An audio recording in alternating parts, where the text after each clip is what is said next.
2025 সালের মধ্যপ্রাচ্য যেন এক উত্তপ্ত দাবার ছক, যেখানে প্রতিটি চালই রাজনীতির বার্তা বহন করে।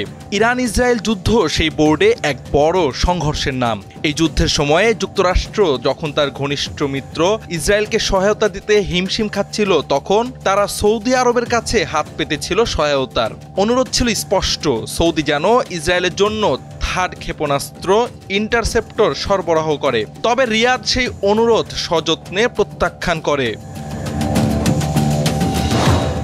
ইরানের ধারাবাহিক ব্যালিস্টিক হামলায় ইসরায়েলের আকাশ প্রতিরক্ষা ব্যবস্থায় সংকট দেখা দেয়। থার্ড ও প্যাট্রিয়ট ইন্টারসেপ্টর মজুদ দ্রুত ফুরিয়ে যায়। যুক্তরাষ্ট্র তার মিত্রদের কাছে ছুটে বেড়াতে থাকে এই অস্ত্র পেতে। সংযুক্ত আরব আমিরাত সহ আরও কয়েকটি দেশকে অনুরোধ জানানো হলেও নিশ্চিতভাবে এগিয়ে আসেনি কেউ। সৌদি আরব, যারা ঠিক সেই মুহূর্তে থার্ড ব্যাটারি হাতে পেয়েছে, তারাও কৌশলে এড়িয়ে যায়। প্রশ্ন হচ্ছে, বন্ধুত্বপূর্ণ ভালো সম্পর্ক থাকার পরও কেন সৌদি আরব ইসরায়েলকে সহায়তার প্রশ্নে যুক্তরাষ্ট্রকে ফিরিয়ে দিল?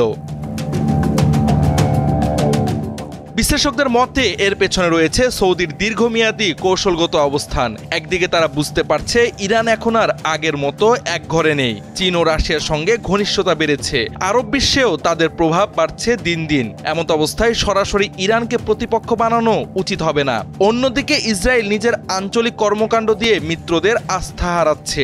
গাজা, পশ্চিম তীর বা সিরিয়ার সাম্প্রতিক হামলা সৌদিকে ভাবতে বাধ্য করেছে এই ইসরায়েলকে প্রশ্রয় দেওয়া মোটেও যুক্তিযুক্ত হবে না।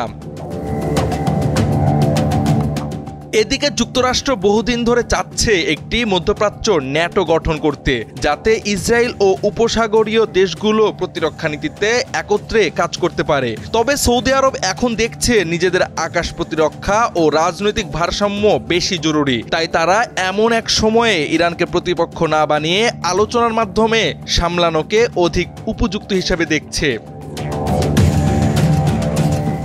এই প্রেক্ষাপটে সৌদির এই না শুধু একটি অস্ত্র সরবরাহ না করার সিদ্ধান্ত নয়, বরং এটি মধ্যপ্রাচ্যের বদলে যাওয়া জোটের ইঙ্গিত। ওয়াশিংটনের জন্য এটি নিঃসন্দেহে একটি কূটনৈতিক ধাক্কা, আর ইসরায়েলের জন্য একটি লজ্জাজনক হার। জাওয়াদ আহমদ, সময়ের আলো।